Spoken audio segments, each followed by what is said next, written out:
ಇವತ್ತು ಕೆಆರ್ಎಸ್ ಇರ್ಬೋದು, ಆಲ್ಮಟ್ಟಿ ಇರ್ಬೋದು, ನಾರಾಯಣಪುರ ಜಲಾಶಯದಿಂದ ಕಳೆದ 2 ತಿಂಗಳಲ್ಲಿ ಎಷ್ಟು ನೀರು ಬಿಟ್ಟಿದ್ದೀರಿ ಅದನ್ನ ಇವತ್ತು ರಾಜ್ಯದ ರೈತರಿಗೆ ಮಾಹಿತಿನ ಕೊಡಿ. ಫಸ್ಟ್ ತಾವೇ ಹೇಳ್ತಿದ್ರಲ್ಲ, ಬರಗಾಲದ ಮುನ್ಸೂಚನೆ ಇದೆ, ಪ್ರಧಾನಮಂತ್ರಿಗಳು ಹೇಳಿದ್ದಾರೆ, ಎಲ್ಲವೂ ಕೂಡ ಒಪ್ಕೊಳ್ತೇನೆ. ತಾವು ಈ ರಾಜ್ಯದ ಮುಖ್ಯಮಂತ್ರಿಗಳಾಗಿ ರಾಜ್ಯದ ರೈತರನ್ನ ರಕ್ಷಣೆಗೆ ಬರಬೇಕು, ಜಲಾಶಯದಲ್ಲಿ ನೀರನ್ನು ಹಿಡಿದಿಟ್ಕೊಳ್ಬೇಕು. ಮಹಾರಾಷ್ಟ್ರ ರಾಜ್ಯದ ಮುಖ್ಯಮಂತ್ರಿಗಳ ಜೊತೆ ಮಾತನಾಡಿ ಅಲ್ಲಿ ನೀರು ಬಿಡಿಸ್ತಕ್ಕಂಥ ವ್ಯವಸ್ಥೆಯನ್ನು ಮಾತಾಡೋದಕ್ಕೆ ಸಾಧ್ಯ ಆಯ್ತಾ? ಇದ್ಯಾವುದನ್ನು ಕೂಡ ಮಾಡ್ದೇನೆ ನಮ್ಮ ಜಲಾಶಯಗಳಿಂದ ಮನಸೋಇಚ್ಛೆ ನೀರನ್ನು ಕೂಡ ಬಿಟ್ಟು, ಯಾಕೆ ತಮಿಳುನಾಡಲ್ಲಿ ಇವ್ರದೇ ಮೈತ್ರಿಕೂಟ ಸರ್ಕಾರ ಅಸ್ತಿತ್ವದಲ್ಲಿದೆ, ಕಾಂಗ್ರೆಸ್ ಹೈಕಮಾಂಡ್ಗೂ ಖುಷಿ ಪಡಿಸಬೇಕು, ಮೈತ್ರಿ ಪಕ್ಷವನ್ನು ಚೆನ್ನಾಗಿ ಹಿಡ್ಕೋಬೇಕು ಇವರು. ಅವಾಗ ಗೊತ್ತಾಗ್ಲಿಲ್ವಾ ನೀರು ಬಿಡಬೇಕಾದ್ರೆ ಬರಗಾಲದ ಪರಿಸ್ಥಿತಿ ಇದೆ ಅಂತ ಹೇಳಿ? ಈಗ ರಾತ್ರೋರಾತ್ರಿ ಮುಖ್ಯಮಂತ್ರಿಗಳ ಜ್ಞಾನೋದಯ ಆಯ್ತಾ ಬರಗಾಲದ ಮುನ್ಸೂಚನೆ ಇದೆ ಅಂತೇಳಿ? ಯಾಕೆ ಈ ರೀತಿ ಕಪಟ ನಾಟಕ ಆಡ್ತಾ ಇದ್ದೀರಿ? ರೈತರ ಪರವಾಗಿ ಕಾಳಜಿ ಇರ್ತಕ್ಕಂಥ ಮುಖ್ಯಮಂತ್ರಿಗಳು ಆಗದೇನೆ ರಿಯಲ್ ಎಸ್ಟೇಟ್ ಬಗ್ಗೆ ಕಾಳಜಿ ಇರ್ತಕ್ಕಂಥವ್ರು ಇವತ್ತು ರಾಜ್ಯದ ಅಧಿಕಾರದ ಚುಕ್ಕಾಣಿ ಹಿಡಿದ್ರೆ ಇದೇ ಹಣೆ ಬರ ರಾಜ್ಯದ್ದು.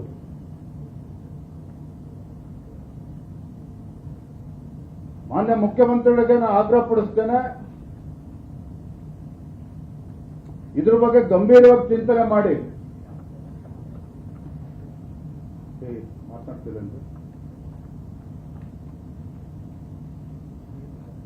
ರೈತರನ್ನ ಯಾವ ರೀತಿ ರಕ್ಷಣೆ ಮಾಡಬೇಕು, ಯಾವ ರೀತಿ ಕಾರ್ಯತಂತ್ರನ ರೂಪಿಸಬೇಕು, ಯಾವ ರೀತಿ ಯೋಜನೆನ ಕೊಡಬೇಕು, ಯಾವ ರೀತಿ ಇವತ್ತು ಆಡಳಿತ ಸನ್ನದ್ಧವಾಗಿರಬೇಕು,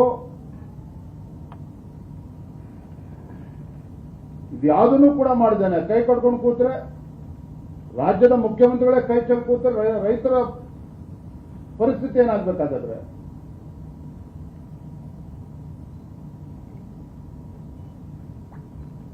ನಿನ್ನೆ ಹೇಳ್ತಾರೆ ಮುಂಗಾರಿನ ಅಧಿವೇಶನ ಆಗಸ್ಟ್ ಮಧ್ಯದಲ್ಲಿ ಮಾಡ್ತಾರಂತೆ. ಯಾಕೆ? SIR ನಡೀತದೆ ಅದಕ್ಕೆ ಅಂತ ಹೇಳ್ತಾ ಇದ್ದಾರೆ.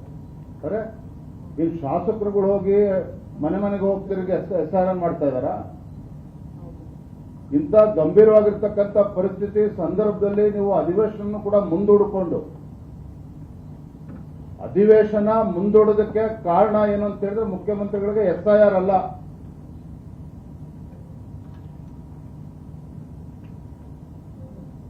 ಕಾಂಗ್ರೆಸ್ ಪಕ್ಷದಲ್ಲಿ ಪರಿಸ್ಥಿತಿ ಏನಾಗಿದೆ ಅಂತ ಹೇಳಿದ್ರೆ ರೇಟ್ ಫಿಕ್ಸ್ ಆಗಿದೆ, ಡೇಟ್ ಫಿಕ್ಸ್ ಆಗ್ತಾ ಇಲ್ಲ. ಕ್ಯಾಬಿನೆಟ್ ಎಕ್ಸ್ಪಾನ್ಷನ್ಗೆ ರೇಟ್ ಫಿಕ್ಸ್ ಆಗದೇನೆ ಡೇಟ್ ಫಿಕ್ಸ್ ಆಗದ ಪರಿಣಾಮವಾಗಿ ಇವತ್ತು ಅಧಿವೇಶನವನ್ನು ಮುಂದೂಡ್ತಾ ಇರುವಂತದ್ದು. ಇದಕ್ಕೆ ಅವರು ನೆಪ ಕೊಡ್ತಾ ಇರುವಂತದ್ದು SIR ಇದೆ, ಅದಕ್ಕೋಸ್ಕರ ನಾವು ಅಧಿವೇಶನವನ್ನ ಆಗಸ್ಟ್ ಮಧ್ಯಭಾಗದಲ್ಲಿ ನಾವು ಮಾಡ್ತೇವೆ ಅನ್ನೋ ಮಾತನ್ನು ಹೇಳ್ತಾ ಇದ್ದಾರೆ. ಒಂದು ಕಡೆ ಭೀಕರ ಬರಗಾಲ ಇದೆ, ಒಬ್ಬೊಬ್ಬ ಸಚಿವರಿಗೆ 3-4 ಜಿಲ್ಲೆಗಳನ್ನು ಉಸ್ತುವಾರಿ ಕೊಟ್ಟಿದ್ದೀರಿ.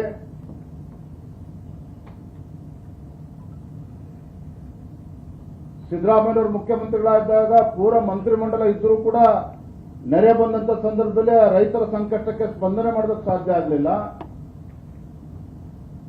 ಇಂಥ ಬರಗಾಲದ ಸಂದರ್ಭದಲ್ಲಿ ನೀವು ಕ್ಯಾಬಿನೆಟ್ ಅನ್ನು ಕೂಡ ಪರಿಪೂರ್ಣ ಮಾಡಿಕೊಳ್ಳದೇನೆ